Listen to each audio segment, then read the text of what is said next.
The coffee in my hand cost $4.50. The email on my phone just cost me $93,000 a year. I read it twice, then a third time, like the numbers might change if I stared hard enough. Compensation realignment review, mandatory attendance, conference room B, 2 p.m. today. I knew what that meant. Hell, everyone over 45 in this building knew what that meant. We'd watched it happen to Davis in accounting 3 months ago, to Jennifer in operations before that, to Marco, who'd been here since the company had 12 employees and 1 bathroom. Now it was my turn. I'm Dean Porter, 50 years old, 17 years at Ridgeline Systems, 2 sons counting on me. Tyler's college tuition deposit was due in 3 weeks. Carter had a baseball tournament coming up that wasn't cheap. And I had a mortgage that didn't care about corporate restructuring. I finished the coffee, threw the cup in the trash, walked to conference room B like a man walking to his own execution. Because sometimes you see it coming and there's not a damn thing you can do but show up. The conference room smelled like old carpet and fear. Fluorescent lights hummed overhead. One dying plant in the corner leaning like it wanted to quit too. Angela Drummond from HR sat there with her oversized glasses and a manila folder. She looked like she was about to tell me I'd won something. Troy Bennett sat beside her, my new division head from Mercier Global. Guy who couldn't tell a server from a smartphone. 38 years old with an MBA from some school I'd never heard of and a watch that cost more than most people's monthly rent. He didn't look up when I walked in, just kept scribbling in his notebook. I sat down, folded my hands on the table, waited. Angela cleared her throat. Dean, thank you for coming. We've completed the compensation realignment review. Realignment. Corporate speak for we're about to screw you. Your new compensation package, she said, sliding a paper across the table, will be $65,000 annually. The room went quiet. Not silent, you could still hear the lights humming, someone talking in the hallway outside. But quiet in that way where everything else fades and you're just stuck in your own head doing math you don't want to do. 158 down to 65. That's 59%. More than half my salary. Gone. I looked at Troy. He still wasn't looking at me. Just kept writing in that stupid notebook like this was routine. Like he wasn't cutting a man's legs out from under him. Can I ask why? I said. Kept my voice level. Professional, Angela blinked. It's part of the organizational restructure. We're optimizing resource allocation across departments. Resource allocation. I was a resource now, not a person. Not someone who'd built 60% of this company's client base. A line item to be optimized. What about my responsibilities? I asked. Those will remain the same, Troy said. First time he'd spoken. Didn't even look up. Same work, less than half the pay. Effective immediately. I could feel my jaw tighten. That thing that happens when you're about to say something you can't take back. But I didn't give them the satisfaction. Just nodded once. I'll think it over. Angela smiled. Actually smiled. Like I'd just agreed to something reasonable. It's effective immediately, Dean. We'll need your decision by end of day. She slid the folder across the table. Everything official. Everything legal. Everything designed to make me feel like I had a choice when we all knew I didn't. I stood up, picked up the folder. Didn't say another word. Walked out of that conference room with my head up and my hands steady. The old Dean, the one from 5 years ago who still believed loyalty meant something, he would have asked more questions. Would have tried to negotiate. Would have probably begged. This Dean had been through a divorce, 3 corporate restructurings, and 17 years of watching good people get chewed up by bad management. This Dean knew exactly what this was. I made it to my truck before the reality hit. Sat in the driver's seat with the folder in my lap, engine off, just staring at the steering wheel. Tyler's tuition deposit. $3,000. Due in 3 weeks. Carter's baseball tournament. $1,800. 2 weeks after that. The mortgage. $2,200 a month. Every month. Forever. I'd been making it work. Barely. But I'd been making it work. $65,000 a year? That was $4,300 a month before taxes. Maybe $3,000 after. The math didn't work. Couldn't work. Not with 2 teenage boys and a house and an ex-wife in California who hadn't sent a child support check on time in 2 years. I sat there for an hour, maybe longer, watching people walk to their cars, watching the sun move across the parking lot, watching my whole life recalculate itself in real time. My phone buzzed. Text from Tyler. Dad, coach moved practice to 6. Can you pick me up after? Yeah, I typed back. See you at 6. Like everything was normal. Like I hadn't just lost half my income and didn't know how I was going to tell him that maybe community college wasn't such a bad idea after all. I started the engine, drove home on autopilot, parked in the driveway but didn't get out right away. Just sat there watching the porch light flicker, The same light I'd been meaning to fix for 3 months but never had time for because I was too busy working nights and weekends for a company that just told me I was worth 59% less than I was yesterday. The folder sat on the passenger seat. I didn't open it again. Didn't need to. I knew what was in there. The same corporate language. The same legal protection for them. The same nothing for me. 17 years. I'd given them 17 years. And this was what I got back. I grabbed the folder and walked inside. Poured myself a drink I didn't finish. Just stood at the sink staring at my reflection in the microwave door, trying to figure out what the hell I was supposed to do next. That's when my phone rang. Curtis Shaw. Hadn't heard from him in months. Not since he left Ridgeline and went to Apex Solutions. Smart guy. Got out before the cuts started. I picked up. Curtis. Dean, he said. No small talk. No, how have you been? Just straight to it. You check LinkedIn lately? I almost laughed. Man, I've been too busy trying to keep my head above water. Yeah, I figured. Listen, I'm at Apex now. You know that. But what you don't know is our executives keep asking about you. That got my attention. They know what you built at Ridgeline, Curtis continued. They know you're the only reason half those clients didn't walk after the Mercier buyout. And they want to talk. I didn't answer right away. My brain was still processing the last hour, still trying to make sense of 65,000 and effective immediately, and resource allocation. They know I'm still at Ridgeline, I said finally. They know you're the reason Ridgeline still has clients, Curtis said. Big difference. I told Curtis I'd call him back. Hung up. Stood there in my kitchen with the phone in my hand and that half-empty glass on the counter. 17 years. That number kept coming back. 17 years of my life poured into Ridgeline Systems. I joined in 2008. We were 12 people crammed into a shared office space in Spokane Valley. The kind of startup where everyone did everything. I was writing code one day, meeting clients the next, fixing the printer on Fridays. We didn't have titles. Didn't need them. You either got it done or you didn't. I got it done. First year I worked every holiday. Slept under my desk during a 3-day server outage because going home meant losing momentum. Missed Carter's birth. Not the actual birth, but close enough. I was in a data center in Seattle when my ex-wife called to say she was in labor. Made it to the hospital 4 hours after he was born. Told myself it was temporary. Told her the same thing. It wasn't. By 2015, I was managing 9 enterprise clients. Brightcore Tech, Summit Industries, Paramount Enterprises. Names that mattered. Contracts that kept the lights on.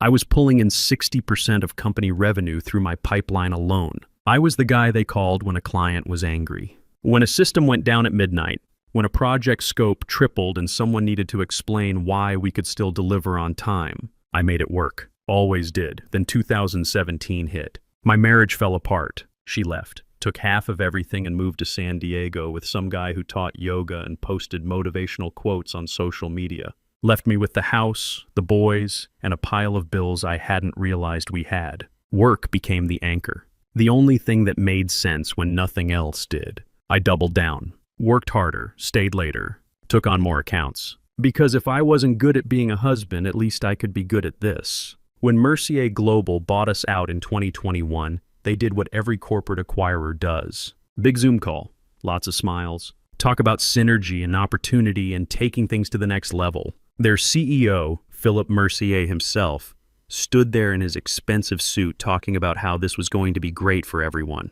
What he didn't mention was that he'd walk away 6 months later with a check for millions and a consulting gig in Europe. What he didn't say was that synergy meant layoffs and opportunity meant cutting costs. We got a new logo. They got a gutted company. Management bloat came first. Suddenly, we needed 3 approvals for things I used to handle with a phone call. We spent more time in meetings talking about work than actually doing work. They made us build slide decks instead of fixing problems. Then the cuts started. Quiet at first. An admin here, an operations guy there. Calendar invites labeled status update that everyone knew meant something else. My team went from 6 people to 2. The work didn't shrink, just got redistributed to whoever was left. I was fielding client calls at 10 at night, apologizing for bugs I hadn't been briefed on, doing database rollbacks at 2 in the morning because we didn't have enough developers and someone had to keep the systems running. Doug Ramsey, my old boss from the early days, the guy who'd hired me back in 2008, pulled me aside 8 months ago at a company thing. "Watch your back, Dean," he said. Quiet, like he didn't want anyone else to hear. New regime doesn't value old guards. They're clearing the deck. I didn't listen. Thought loyalty mattered. Thought 17 years of results would count for something. Turns out I was wrong. I walked into my office and pulled out my original contract from the bottom desk drawer. The one from 2008, back when Ridgeline was still small enough that we all knew each other's birthdays. Read through it twice, slowly, looking for the thing I remembered but hadn't thought about in years. There it was, Section 7B. In the event of a major compensation change exceeding 20%, employee may resign without notice and without penalty. 20%. They'd cut me by 59. No non-compete clause. We never had to sign one back then. Ridgeline was built on trust, on the idea that if you treated people right, they'd stay because they wanted to, not because some legal document forced them to. That was their mistake. I didn't need to download anything, didn't need to copy files or forward emails. The information was already in my head. 17 years of relationships, of knowing that Brightcore's CIO had a son who played baseball and tore his ACL last season, of knowing that Summit Industries was about to renew, but was frustrated with billing, of understanding the back-channel politics at Paramount Enterprises better than anyone in that company did. That wasn't stolen data. That was earned trust. I sat there for a while, thought about Tyler and Carter asleep down the hall, about the mortgage and the tuition deposit and the tournament fees, about the fact that I was 50 years old and starting over wasn't supposed to be part of the plan. But neither was taking a 59% pay cut from people who thought I'd just bend over and accept it. I picked up my phone, called Curtis back. "Tell them I'll meet," I said. "Tomorrow morning. Early." Curtis didn't even try to hide the relief in his voice. 8 o'clock. Morton's Diner on 5th. Why a diner? Because if this is real, nobody needs a conference room. Fair enough. After I hung up, I sat in the dark for a while, just thinking, running through scenarios, calculating risks. They thought they had me. Thought I'd take the cut because I had bills to pay and nowhere else to go. Thought 17 years of loyalty meant I'd just shut up and accept whatever they decided I was worth. They forgot something important. They forgot that loyalty only works when it runs both ways. I got up, walked down the hall, checked on the boys. Tyler was asleep with his laptop still open next to him. Probably fell asleep watching something. Carter was wrapped in his blankets like he was building a fort in his sleep. I stood there for a minute, just watching them breathe. This wasn't about ego, wasn't about revenge or proving a point. This was about them. I had two choices: keep taking hits until there was nothing left to take, or remind everyone involved who I was before they decided I was disposable. I closed their doors quietly, walked back to my office, started thinking through what tomorrow morning needed to look like. Apex Solutions wasn't just some competitor. They were the competitor. Bigger budget, better leadership, less corporate bureaucracy, and more focus on actually doing the work. I'd watched them grow over the last 3 years while Mercier gutted Ridgeline from the inside. Curtis had gotten out 8 months ago. Smart move. He'd tried to get me to follow then, but I'd said no. Still believed in loyalty. Still thought it mattered. Now I knew better. I pulled up Apex's website, read through their client list, their leadership team, their approach. Spent 2 hours going through everything I could find. Glassdoor reviews, LinkedIn profiles, press releases. By the time I closed my laptop, it was past midnight. I knew what I was going to say tomorrow. Knew what I needed from them. Knew what I was willing to walk away from and what I wasn't. For the first time since that conference room, my head felt clear. They wanted to play games with my livelihood. Fine, but they were about to learn I knew how to play too. I pulled into Morton's Diner at 7:50 the next morning. 10 minutes early. Jeans, boots, black polo. If this was a real conversation, I wasn't showing up in a suit pretending to be someone I wasn't. Nolan Bridges was already inside. Booth by the window. Mid-50s, rolled sleeves, no tie. The kind of guy who'd built teams before and knew what actual work looked like. He saw me walk in, nodded once, and by the time I slid into the booth, there was already a coffee waiting. "Black, right?" he said. "Yeah, thanks." No small talk, no fake corporate warmth. Just two men who'd been around long enough to know when to skip the bullshit. I wrapped my hands around the mug. Let the heat sink in. Curtis said, "You've been asking about me." "We have, for about a year now." Nolan leaned back. "Tried to recruit you twice. You said no both times. I was loyal to Ridgeline." "And where did that get you?" I didn't answer.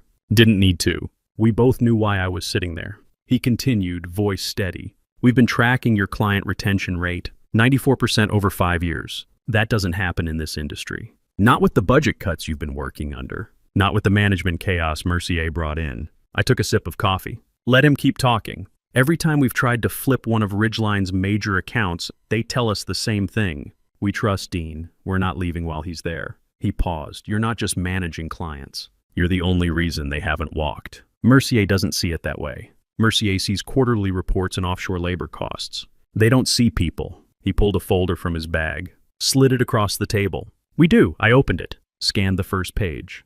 Then the second, base salary, $188,000. Performance bonus structure tied to client retention and revenue growth. Full benefits, health, dental, vision. Stock options that actually meant something. And at the bottom, $20,000 signing bonus. I kept my face neutral. Didn't let him see the relief trying to crawl up my throat. Why so much? I asked. Nolan leaned forward. Because you've built something that matters. Because we've watched you hold that client base together with duct tape and determination while your own company cut you off at the knees. And because we don't want to just hire you. We want to hire what you represent, which is someone who gives a damn. Someone clients actually trust. Someone who knows that relationships aren't built in PowerPoint decks. I closed the folder but kept my hand on it. There's something you should know. I'm not coming alone. Nolan raised an eyebrow. Explain. I've got 2 guys still at Ridgeline. Lance Cooper and Austin Riley. Both solid. Both getting squeezed the same way I am. If I come to Apex, I need to know there's room for them within 60 days. He didn't hesitate. Already planned on it? We want the whole engine, not just the driver. That's when I knew this was real. I'll give you my answer by 3 this afternoon, I said. Nolan nodded. Didn't push. Just sipped his coffee like we were discussing weekend plans. But before I stood up, he said one more thing. You should know, we've been hearing things about Mercier's plans for your division. What kind of things? Offshore transition. Full department move within 8 months. They're forcing attrition so they don't have to pay severance. That salary cut you got? That's step 1. My jaw tightened. That confirmed? 2 separate sources. We've seen the vendor proposals circulating. So that was it. That was the play. Cut salaries until people quit. Move everything overseas. Save millions. Never have to explain why 30-year veterans suddenly weren't worth keeping. I stood up, folder in hand. I'll call you by 3. I didn't go home. Drove straight to Ridgeline. Pulled into the parking lot at 11:30. Badge still worked. Nobody had flagged me yet. The receptionist gave me a tight smile. The kind that said she'd heard something but wasn't sure what. I didn't stop to explain. Took the elevator to the 4th floor. Walked down the hallway past cubicles where people I'd known for years suddenly found their computer screens very interesting. Conference room B. Same room as yesterday. Door was open. I walked in. Troy Bennett sat at the head of the table. Hair perfect, shirt pressed. That watch catching the light like it was trying to remind everyone in the room what success looked like. Angela was beside him. Folder in her lap. Eyes already on the floor. Dean, Troy said, barely looking up from his tablet. We need your decision. I pulled out a chair, sat down, took my time getting comfortable. Got a couple questions first, I said. Troy's expression shifted. Annoyed already. This isn't a negotiation, Dean. Wasn't planning on one. Just want some clarity. I leaned back. Who's taking point on the Paramount rollout next month? He blinked, set down his tablet. That's being reassigned. To who? That's not your concern anymore. It is when I promised the client I'd manage it personally. Troy did that thing corporate managers do. That slight smile that's supposed to make you feel small. Dean, you need to understand your role has evolved. We're moving in a different direction. Different direction. Corporate speak for we're done with you. You're outsourcing the division, I said. Flat, not a question. Angela shifted in her seat. Troy's smile faded. You're moving my entire department overseas within the year, aren't you? Silence. The kind that confirms everything without saying a word. Troy recovered fast. I don't know what you think you know. Doesn't matter. I stood up, slow and steady. I'm not accepting the pay cut. I'm resigning, effective immediately. Troy actually laughed. Short and sharp. You can't just walk out. Section 7B of my original contract. No notice required in the event of a major compensation change. You cut me by 59%. I'd say that qualifies. Angela's head dropped into her papers. Started flipping through them fast. Her hands were shaking. You'll be hearing from our lawyers, Troy said. For what? I met his eyes.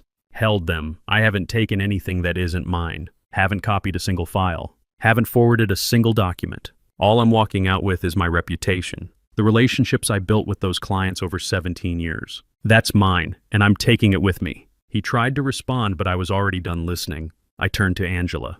You got a resignation form in that folder? She nodded, barely. Slide it over. She did. I signed it. Right there. Dated it. Pushed it back across the table. Troy stood up. You think this is some kind of power move? I walked to the door, stopped, looked back at him. No, I said, that comes next. And I walked out. Didn't look back. Didn't pack a box. Didn't say goodbye to anyone. Just walked straight to the elevator, down to the parking lot, and into my truck. Started the engine. Pulled out of that lot for the last time. By the time I hit the main road, my hands were steady. My head was clear. And for the first time in 8 months, I could breathe. I called Nolan. I'm in. When do I start? Monday work for you? Monday works. I hung up. Drove home, walked inside. Made lunch, like it was just another day. But it wasn't. It was the day I stopped letting other people decide what I was worth. The voicemail started around 2 in the afternoon. Missed calls piling up. Regional VPs, legal department, even Troy himself, though he didn't leave a message. Just hung up after 2 rings. By 4 o'clock, my personal cell started lighting up. Different names this time. Names I knew. Names that mattered. Paramount Enterprises, Summit Industries, Brightcore Tech. All confused, all wanting answers. Dean, we just heard you left. Nobody told us anything. What's going on? I let them talk. Let them vent their frustration. Then I gave them the truth. Short and professional. Ridgeline made decisions I couldn't stand behind. I left, that's all I can say right now. There was always a pause after that. That moment where anger shifts into understanding. Where are you going? Apex Solutions. I start Monday. Another pause, longer this time. Can we call you there? I'd like that. By 6 o'clock, I had texts from Lance and Austin. Screenshots of Troy scrambling. Assigning accounts to people who barely understood the systems. Promising callbacks that weren't happening. Making excuses to clients who'd been with us for years. Lance sent. He tried to put Madison on the Brightcore account. She thought it was a hardware contract. I replied, check your email in an hour. Apex had already prepared offers for both of them. Same day, Curtis had told me they were ready to move fast if I said yes. The offers went out at 7, both accepted by 9. That night, Angela sent an email. Subject line, professional courtesy violation. I almost deleted it without reading, but curiosity won. It has come to our attention that your exit may not have followed best practice professional norms. We expect better from someone in your former position. I stared at it for a minute. Then I hit reply. Attached a screenshot of Section 7B from my contract. Added one line. I followed the contract you gave me in 2008. Perhaps you should read it. Copied HR, copied legal. Sent it, never heard back. Day 3 at Apex, I finally started breathing normal again. Real office, real setup. Desk that didn't wobble. Chair that didn't squeak. Coffee that didn't taste like it had been sitting since yesterday. I was setting up my laptop when my phone rang. Unknown number. Dean Porter. Yeah, this is Philip Mercier. I stopped moving. The CEO himself. No assistant. No buffer. Just him calling me direct. He didn't waste time. I've been made aware of client movement following your departure. There's concern about fallout. Clients followed me because they trust me. That's not illegal. That's loyalty. Troy says you violated. Let me stop you there, I said. Kept my voice level. Troy offered me a 59% pay cut in a windowless room with no warning and no explanation. Then he conveniently forgot to mention the offshore transition planned for the 3rd quarter. You want to talk about violations? Start there. Silence on the other end. Long enough that I thought he might have hung up. Then, what would it take to bring you back? I almost laughed. You think this is about money? Everything's about money, Dean. Not this. This is about respect. Something I gave Ridgeline for 17 years and never got back. You can't buy that. You can't negotiate it. It's just gone. He tried a different angle. We'd be willing to match Apex's offer. Beat it even. Still no. Then what do you want? I leaned back in my chair, looked out the window at a skyline that wasn't mine yet, but would be. Here's what I want. Stop treating the people still there like they're disposable. Fire Troy. And stop threatening legal action against someone who resigned using the contract you gave him. You're not resigning quietly. No, I said. You made sure that when you cut my salary in half and expected me to smile about it. Another pause, longer this time. I could hear him breathing, calculating. This call didn't happen, he said finally. Fine by me. He hung up. I set my phone down, looked at the empty desk in front of me, the fresh start, the clean slate. Then I opened my email and got back to work. 6 months later, I had a corner office, actual windows, a title that meant something. Director of Client Integration. 18 people on my team. Good people, people who wanted to be there. I still showed up early, still stayed late when it mattered. But the difference was, it mattered for the right reasons now. Tyler was finishing his freshman year. Grades were good. He'd earned an $8,000 academic scholarship for sophomore year. Called me on a Tuesday afternoon to tell me. I was in my office when my phone rang. Saw his name, picked up immediately. Dad, I got it, the scholarship. $8,000. I had to set the phone down for a second. Put it on speaker. Couldn't trust my voice. That's great, Ty. That's really great. I know we were worried about next year's costs. This helps, right? 17 years ago, I would have been in a conference room during this call. Too busy to pick up. Too important to step away. Would have called him back later and pretended I'd been somewhere I couldn't answer. Now I was here, present, and my kid was calling me with good news instead of asking why I missed another game. Yeah, I said. It helps a lot. I'm proud of you. We talked for 20 minutes. About his classes. About summer plans. About Carter's baseball season. Normal stuff, dad stuff. The kind of conversations I used to think I was too busy for. After we hung up, I sat there for a while, just thinking. In the first 4 months at Apex, 7 of my old clients had left Ridgeline. I didn't pitch them. Didn't send a single sales email. They came to me. Dean, we're not getting answers anymore. Can we move our contract to Apex? Every time I said the same thing, let me see what we can do.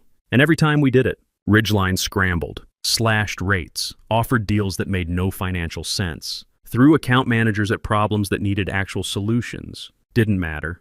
Turns out relationships beat discounts. Every single time. I heard through the network that Angela got moved to some internal development role. Corporate speak for we need her gone, but don't want to pay severance. Troy resigned 4 months after I left. Probably got pushed. Word was he'd botched 3 major client handoffs and tried to run a software demo without understanding what the software actually did. The offshore transition plan? Quietly shelved. No announcement. No explanation. Just stopped.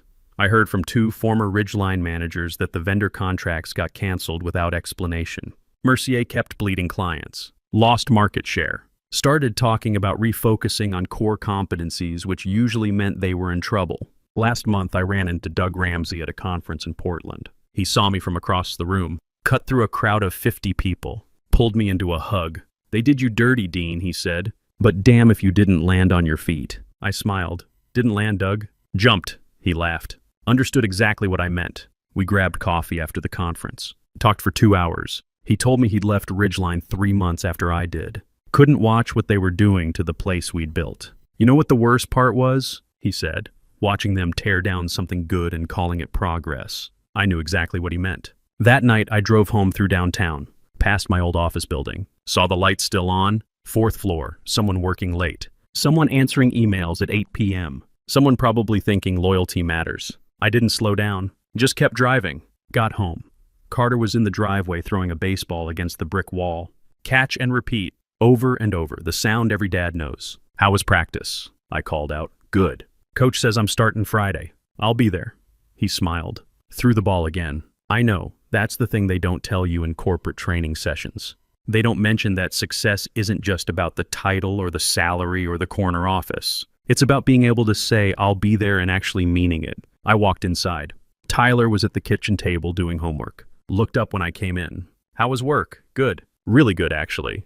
And I meant it. I keep a photo on my desk at Apex. First day at Ridgeline. 2008.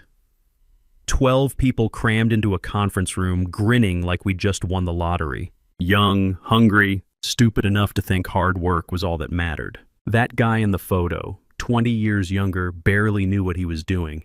He'd be proud of how this turned out. Not because of the money, not because of the title, because somewhere along the way, I figured out the difference between loyalty and self-respect. Loyalty is what you give someone until they prove they don't deserve it. Self-respect is what you keep no matter what anyone else does. I used to think walking away meant failure, like 17 years of work would be wasted if I left. Turns out the only waste would have been staying. Now I work for people who know what I'm worth, who don't need me to prove it every quarter, who understand that relationships are built over years, not bought with slide decks. My boys are good. I'm good. Work is good. And on Friday nights when I'm sitting in the bleachers watching Carter pitch, I'm not checking my email. I'm not thinking about Monday morning.